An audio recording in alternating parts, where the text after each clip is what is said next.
G'day everyone, welcome back to the channel.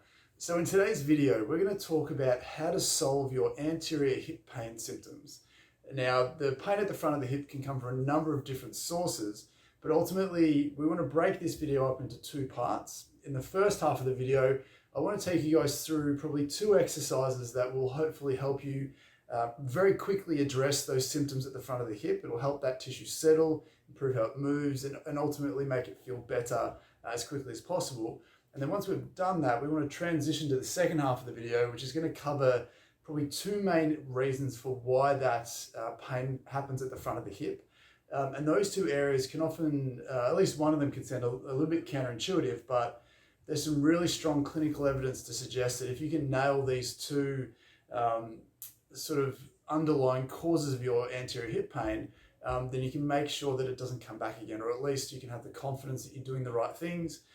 And long term, you'll be pretty much free of that sort of stuff. Now, when we talk about pain at the front of the hip, as I said before, it can come from a number of different sources. We're talking sort of the psoas muscle, that iliopsoas complex. There's a capsule at the front of the hip. You have that rectus femoris tendon that attaches into the bony bit at the front of the hip.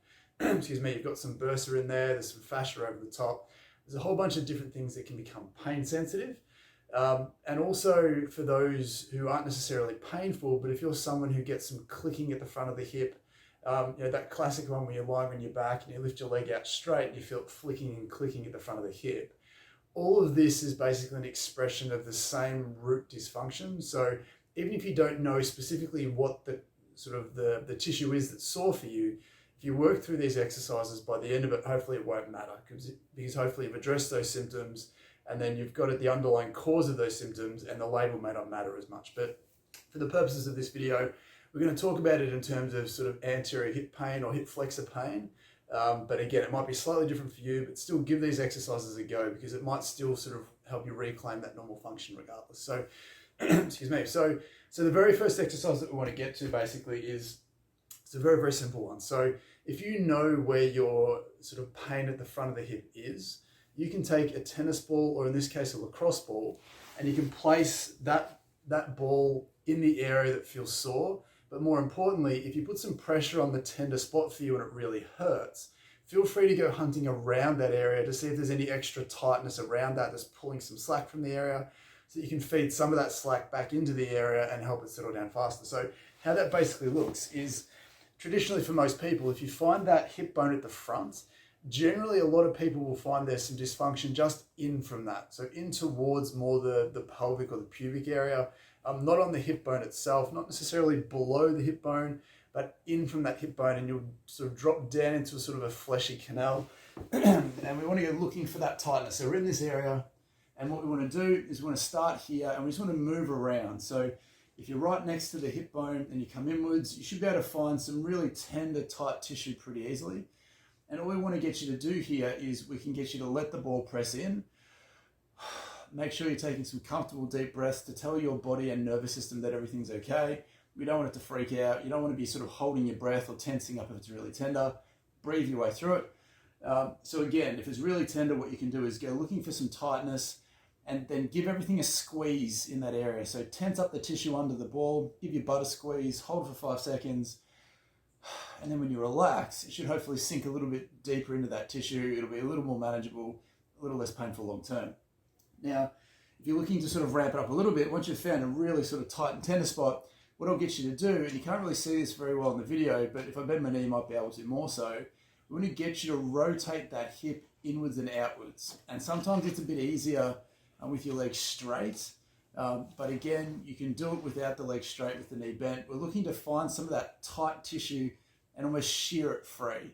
Now, if you can do this, what you can also do is compress the ball and then try and lift your knee off the ground. Now, we're not trying to extend your back here. We're literally just trying to extend your hip. So you're pushing your foot up into the air. And what we're doing is we're compressing that hip flexor. And as we take it into extension, we're lengthening that tissue underneath the pressure of the ball. So we're sort of shearing that tissue free. So the moral of this exercise is basically go looking for a spot that feels tight, tender, or sore for you, and then use some movement or some tensing of that muscle to get it to free up. And what you'll hopefully find is in a very short amount of time, not only will you get to the point where you can really locate the exact area that hurts for you or that sort of flicks and feels very tight, but in a short amount of time you'll be able to shear free that tissue and hopefully sort of decrease those symptoms immediately. Now, it can obviously take a couple of days of working through this to get to the ultimate goal of feeling fantastic, but every time you do this, for it to be effective or for us to feel that it's effective, you have to walk away feeling like it's had an immediate impact on your pain and discomfort. So make sure that you've got a test that you can do before and afterwards that reproduces your pain so that you can tell how much of a difference you've made with the ball. So it's exercise number one. Exercise number two is one that we've done a lot on the channel, and it's a hip flexor stretch. So it's the couch stretch basically. So again, if your hip bone is here and in from here is generally where a lot of that anterior hip pain resides, we want to use a power band and we want to get you into the couch stretch position. Now again, in a perfect world, you're going to do this on a chair or a couch, but again, this is a more advanced version of the stretch, doing it on the floor. But what we're trying to do with it is there's two parts to the stretch. So you want to keep your back straight, squeeze your glutes at the back. The first part is just pushing your hip to the ground, and feel free to shift your hips from side to side to find where you feel the best version of your stretch is. So for me, if I come on the inside, I lose it. If I come more on the outside and forward a little bit, so more on an angle, then I can really find some sort of subtle tightness that I can't feel otherwise. Once you spend some time here, the second part of the stretch requires you to come up as tall as you can without extending through your back. So a lot of people might find that, again, if you're doing this on a chair, as you come up, it might be so tight that you can't even get to a vertical position. It's completely fine. Just come up to a point where you feel like you can find a comfortable version of your stretch. So for me, I don't have too many issues here. So as I come up to sort of full hip extension, being nice and up tall through my spine, I can feel a comfortable bit of tightness to the front of my hip. And if I shift a little bit more to the side, it makes it a little bit worse. Coming inside makes it easier. So I want to find that best version of the stretch. And then I want to push my hips forward to really amplify that. So again, staying here for a few seconds, give it a squeeze, tense those muscles up, push your foot back into the chair or the wall, and then relax, and then it should be a bit easier. And then you can sort of go further into that stretch, go hunting for that tightness, and take away some of that symptomatic discomfort that you might have. So again, two really effective ways to free up or make those anterior hip pain symptoms better is to specifically go after the tightness and the stiffness and the pain around that area, but then also try and elongate and stretch and restore some normal motion to the hip flexors and the hip joint capsule underneath. Now, that hip joint capsule can become very stiff thanks to all the sitting that we do. We can be stuck in this 90-degree position. So the deep capsule around the hip, just the soft tissue that encapsulates the hip joint, can be sort of stuck in a shortened position all the time. And we don't often get into that sort of position where we extend that hip to full extension, which we're doing with the couch stretch. And what we find is that by sort of feeding some more slack through the front of the hip joint tissue, whether it be the iliopsoas, whether it be the hip joint capsule, again, you can help quickly restore some normal function to that area and hopefully get those painful symptoms to go away quickly. So they're two of the best exercises that I've seen clinically that tend to get to the heart of that pain and discomfort. By the end of those exercises, hopefully you know exactly where it is, but also be able to locate it and improve on that and knowing that you've done so by doing that test and retest before and afterwards. So those two exercises come highly recommended. Now, as we always do in these videos, we want to transition to a conversation surrounding why that one part of your body is struggling compared to most of the other areas. So for me, the two areas that tend to create some of that dysfunction through the front of the hip are a stiff hip joint in general. So not just through the front of that hip joint, but the general hip joint being stiff and rusty.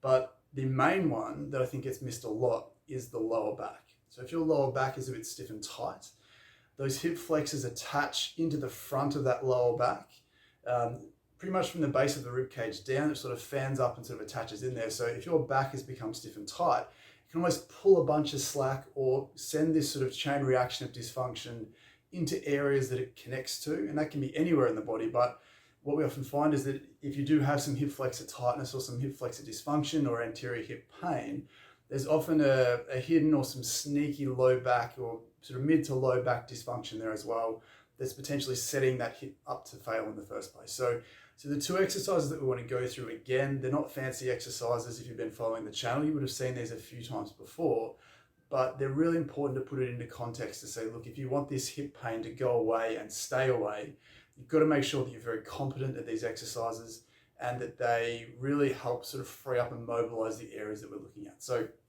the first thing that we'll get to is the hip stuff. So again, we can use the band here, and much like the couch stretch, you don't have to use a band, but it really helps get into the joint capsular stiffness that often sets a lot of tissue up or surrounding tissue up to fail. So if you can invest in one of these, they're a fantastic buy. So again, they're called a power band or a jump stretch band. Any sort of band will do, including a TheraBand as well, but you just want enough tension to make a difference. So the setup is basically this. So we want you on all fours, and we want the band pulling straight out to the side. Now, for me, the band's on a little bit of an angle, but that's just where my anchor point happens to be. And what we want to do here is we want to take the opposite leg back, and all we're doing is we're keeping your trunk parallel to the ground, and we're shifting everything back across over the top of that knee. But what we're looking to do here is we're trying to get some pressure through the back of the hip. So imagine that you're putting some pressure through your leg, but that thigh bone is trying to press out the back corner of your hip. And it's not so much a stretch that you'll feel, but you might find it's a little bit more of a subtle pressure at the side of the hip towards the back. That's the hip capsule being sort of challenged and stretched and mobilized. So what we want to get you to do here is we want to play around with your external and internal rotation. So for a lot of people, the internal rotation will be stiff. So as your foot comes out and that thigh internally rotates, take it out as far as you feel comfortable before you feel like your back starts to move. So for me, I'm okay in terms of hip internal rotation, so I can go relatively far. I'm going to dig your foot into the ground, and then again, shifting your hip and your body weight across back onto that side. You can drop down if you need to really to find that tightness. If you're getting some groin pain, so you shouldn't get any hip pain at the front, but if you also get some groin pain, then what I generally suggest people do is that don't go down deep into that stretch. So you're still shifting across to the side, but you're not flexing your hip as much and jamming up that hip joint. So you'll still be able to find a good stretch at 90 degrees or higher. And then as that tissue starts to give, you'll feel more comfortable dropping down into that hip flexed, more hip flexed position, and you won't get that same kind of dysfunction. So I want to spend some time with the leg internally rotated, shifting your shoulders and hips across, finding where you feel the best tightness. Again, that isn't in the front of the hip or in the groin, but more in the side of the back. Once you've done that, we want to do the exact same thing, but with your foot or your leg externally rotated. So instead of it being outwards, that foot sweeps underneath, the back leg can block that. And it's the same thing. You can come down on it and across, depending on where you feel the best version of your tightness is. And for me, I can feel that right there. So again, we want to hang out here for a minute or two. We want to spend some time in that shape, really getting to that deeper sort of underlying hip joint stiffness. And what that does is as that hip moves a lot better, you're not going to be jamming up or annoying the front of the hip, which can happen if you're getting some impingement or some bursitis or a tendonitis or just some irritated tissue through the front of that hip. So again, we want to feed some slack through the front of the hip via the couch stretch, but we also want the whole hip in general to move, which again will affect how the front feels. And adding that to the ball exercise to the front, then you've got some really strong tools to mobilize that hip in all these different areas to feed some slack to the front of the hip and help it function better. Now the next part of this, and as I said before, is often the most overlooked part of hip flexor pain, is the roll of the lower back. And I love this as an exercise because it's very, very simple. You can use a foam roller or you can use a lacrosse ball. Whatever you need to do is fine. But what we're looking for generally is we're not necessarily looking for low back dysfunction, because the hip flexors aren't as influenced by the low back. We're actually looking towards the base of the rib cage, the top of the lower back. And what you'll hopefully find is you put the roller in that sort of slightly higher area. Again, as we always say, we're not trying to roll up and down on the roller, despite the name. We're just trying to move the roller sort of segmentally up and down until we find a spot that feels stiff and tight. We just want to stay here until it becomes less stiff and tight. Now, for a lot of people, you'll find that one side feels stiffer and tighter. So if you're lying on the roller, you just roll subtly off to one side and then compare it to the other side. One side will feel stiffer and tighter than the other side. Generally, that will correlate to the same side that you're having your hip flexor problems. If not, it doesn't matter, because your body doesn't care about left and rights. It just cares about function as a whole. So if you're stiff on the right-hand side, anything around that can become dysfunctional, including the left-hand side. But for the purpose of this video, let's assume that the stiffness in your back lines up with the same side that you've got some hip flexor pain or some anterior hip pain. And again, you can hang it in this position, you can support your neck if you need to.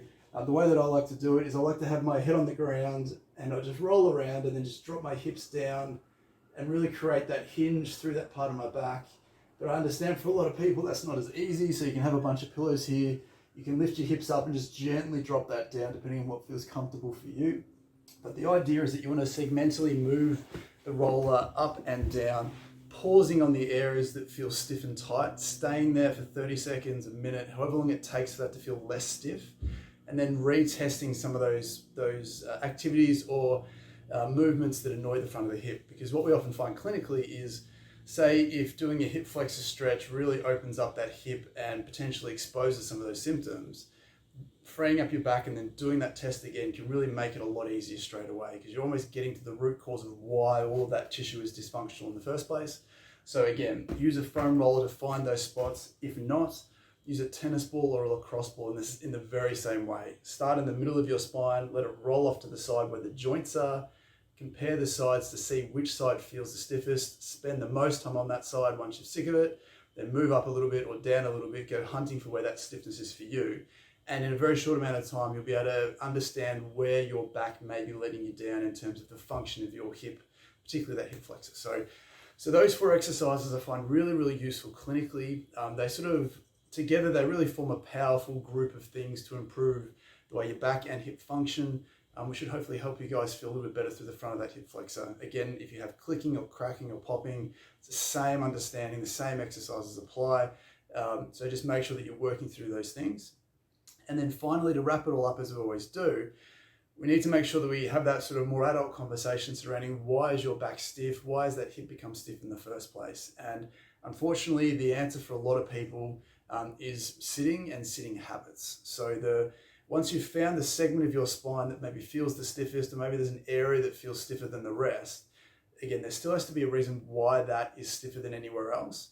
And often that's reflected in the positions that we sort of get into day to day. So if you're on the computer a lot, if you're driving a lot, or you're sitting on the couch relaxing, you'll often find that you might be hinging through a section of your spine habitually without realizing, and that part of your spine is becoming stiffer and tighter to cope with that extra load. So that can be one of the main reasons for why the back gets stiff where it does.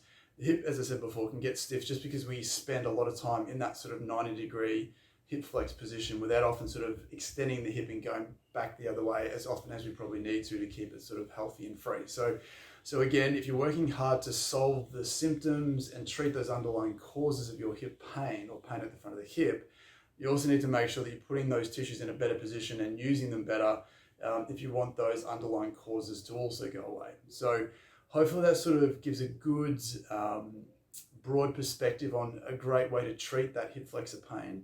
And as always, let us know in the comments, what are you experiencing? How is your hip going? Give these exercises a go and let us know in the comments how you found them. Did you feel like you had that immediate results like we're expecting? If not, let me know, because we can sort of guide you through it just in case there's a few things that you may not have been doing as well as you could have. And if you found this information useful, please consider leaving a like and consider subscribing to the channel if you're new, particularly if you really enjoy this sort of broader perspective and this deeper sort of thinking and understanding that we sort of put out about common issues, about all the hidden features that tend to cause them. We're publishing videos relatively frequently, so there's a lot of information to share. So again, hopefully that was helpful. Let me know if it was or wasn't. We love the feedback, and we'll catch you in the next one. Bye.